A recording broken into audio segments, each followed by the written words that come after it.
Corona की दूसरी लहर के इस कहर में मानवता को शर्मसार करने वाली बहुत सारी घटनाएं आपने हमने देखी सुनी है। वो घटनाएं चाहे कहीं अस्पताल के प्रबंधक से संबंधित हो, चाहे किसी डॉक्टर की गैर जिम्मेदार ना हरकत से हो, फिर चाहे इंजेक्शन न मिल पाने की वजह से हो, इंजेक्शन की ब्लैकिंग हो, या फिर ऑक्सीजन की किल्लत हो। और कहा तो यहां तक जाता है कि अस्पताल के बेड की स्थिति भी इस तरह से है जैसे भारतीय रेल में सीटों की स्थिति होती है कि लोग जब रिजर्वेशन कराने जाते हैं तो सामान्य लोगों को शुरुआत में ही वेटिंग लिस्ट दिखती है, क्योंकि ये कहा जाता है कि वीवीआईपी के लिए वो सीटें पहले से आरक्षित होती है। तो ठीक इसी तरह से क्या ये ऐसा चलता है कि उद्योगपतियों के लिए, बड़े रसूख वालों के लिए, पॉलिटिशियंस के लिए वो बेड पहले से ब्लॉक किए गए होते हैं और आम आदमी को बेड मिलते नहीं हैं। और जब बेड की आवश्यकता में सामान्य आदमी आता है और उन्हें जब बेड नहीं मिलता तो फिर उसके पारिवारिक जन रोते बिलखते गुजारिश करते रहते हैं और कई बार ऐसी स्थितियां आती है कि वो अपने परिजन को बचा नहीं पाते।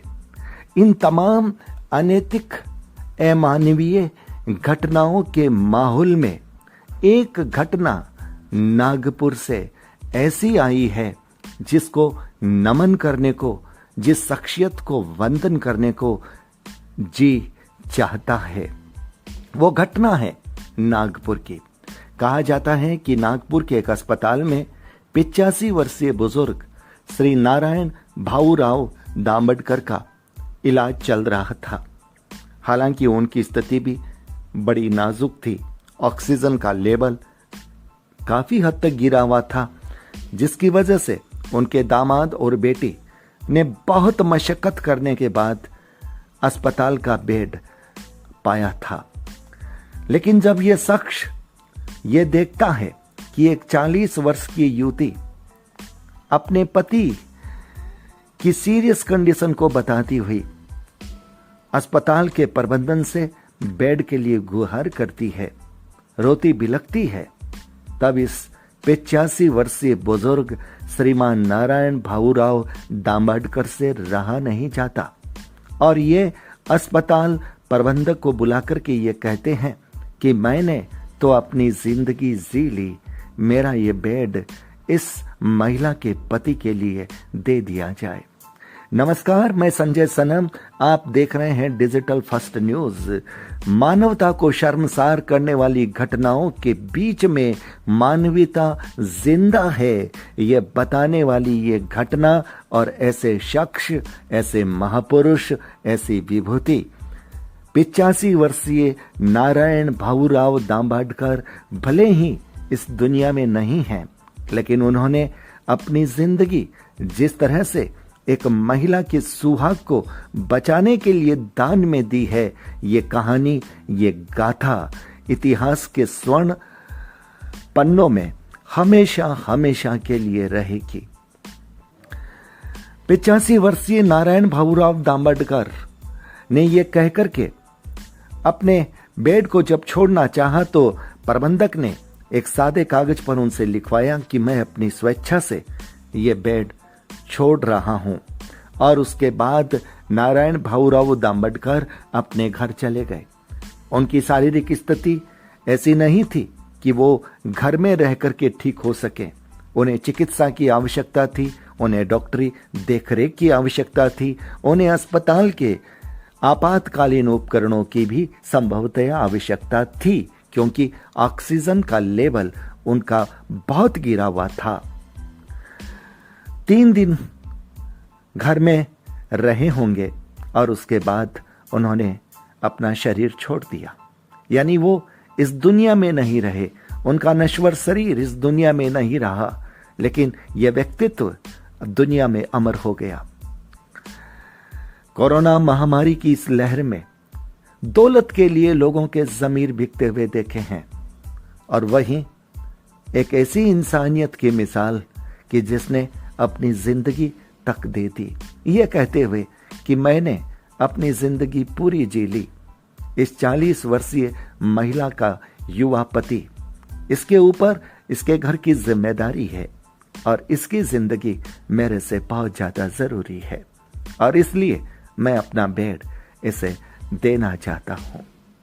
वाह, मिसाल है, बेमिसाल है, प्रेरक है और उन लोगों के गालों पर करारा तमाचा है जो दौलत के टुकड़ों के लिए अपना ज़मीर बेचते हैं, जो इंजेक्शन की कालाबाजारी करते हैं, जो ऑक्सीजन सिलेंडर की कालाबाजारी करते हैं और कहीं ना कहीं जो बेड की कालाबाजारी करते हैं, जो इलाज में जानबूझकर रोगियों से ज्यादा रुपए ऐंठने की कोशिश करते हैं।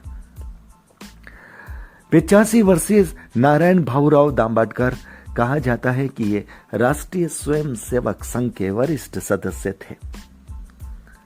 इस घटना ने राष्ट्रीय स्वयंसेवक संघ की गरिमा में भी 4 चांद लगा दिए हैं।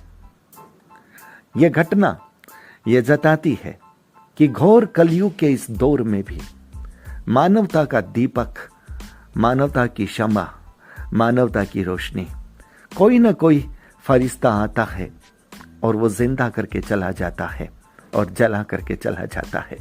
वही दीपक, वही शम्मा, वही रोशनी, वही मिसाल 85 वर्षीय नारायण भाऊराव दांबाडकर को हमारा शत शत प्रणाम।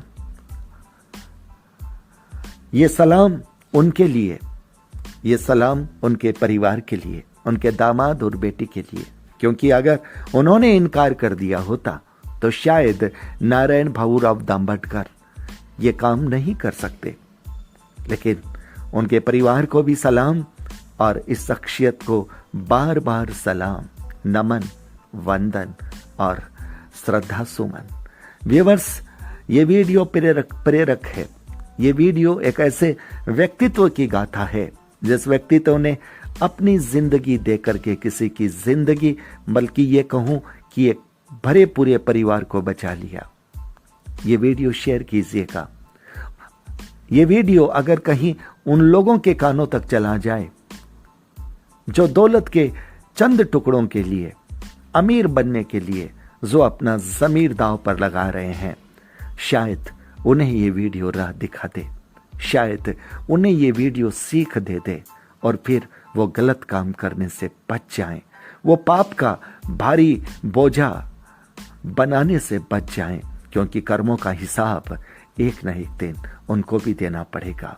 तो बार बार सलाम, नमन, वंदन, अभिनंदन नारायण भाऊराव दांबाडकर साहब, आपको बार बार प्रणाम, सलाम सलाम सलाम।